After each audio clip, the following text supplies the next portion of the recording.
Book bans are about censorship, marginalizing people, marginalizing ideas and facts. Regimes ban books, not democracies. Illinois Governor J.B. Pritzker with strong words for the GOP war on education. Pritzker isn't stopping at words. On Wednesday, Illinois became the first state in the nation to officially ban book bans. We refuse to let a vitriolic strain of white nationalism coursing through our country determine whose histories are told, not in Illinois. This is the land of Lincoln, the home state of the first black president. In a few moments, Illinois will become the first state in the nation to officially ban book bans once and for all.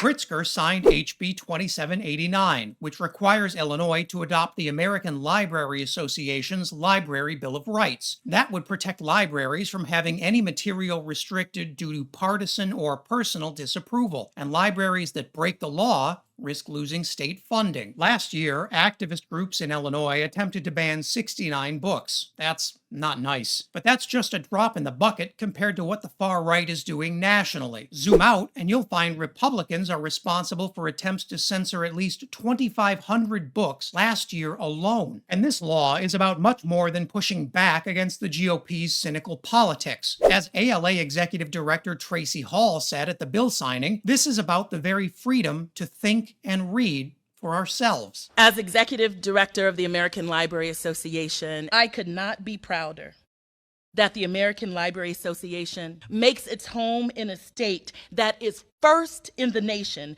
to create a law that stands up to censorship and calls it what it is: a threat to education, to libraries, to our individual freedoms, and a threat to our democracy. In the words of the American Library Association Freedom to Read Foundation, we insist that free people must always read freely.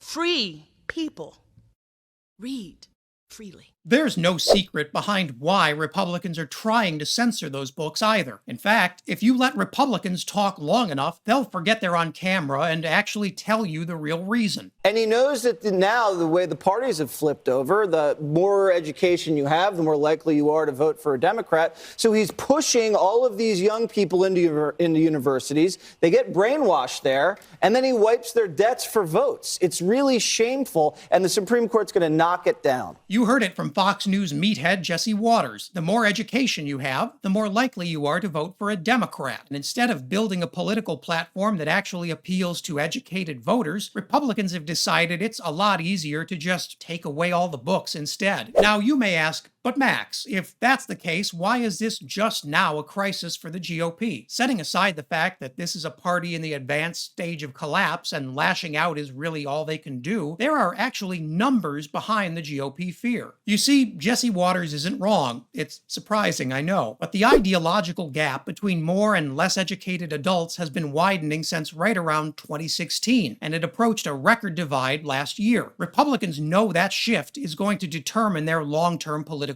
future. And all this is having a very real effect on the teachers whose jobs it is to educate kids in anti-education states like Florida and Texas. Listen to this devastated Florida teacher tell his story. I love my school, and I love the career of education.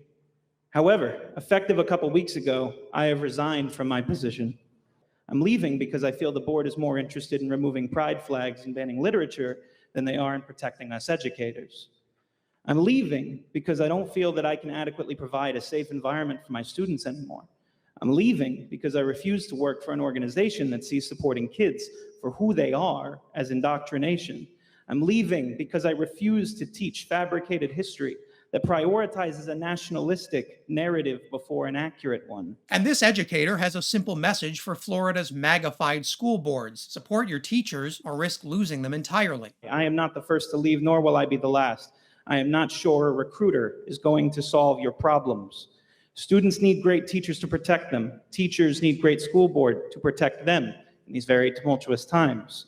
Right now, I don't feel that that is the case in Hernando County. If we do not stop witch hunting our most dedicated professionals, we will see a death of this profession. Sadly, the death of teaching may be exactly what MAGA Republicans want. This is not a party that believes in good faith debate. It's not a party that believes in democracy. It's an authoritarian regime that demands you think like them, or you don't get the freedom to think at all. The Republican war on schools is reaching a fever pitch, and our educators are looking to Democratic leaders to protect them from the ever-increasing prevalence of right-wing attacks. For now, it seems like they'll have to keep waiting. And if that isn't enough, you should hear from the man himself. Check out this video to see Donald Trump put himself in even more legal jeopardy with a defense that sounds an awful lot like an admission. And as always, leave a comment below so you can let me know what I should cover next.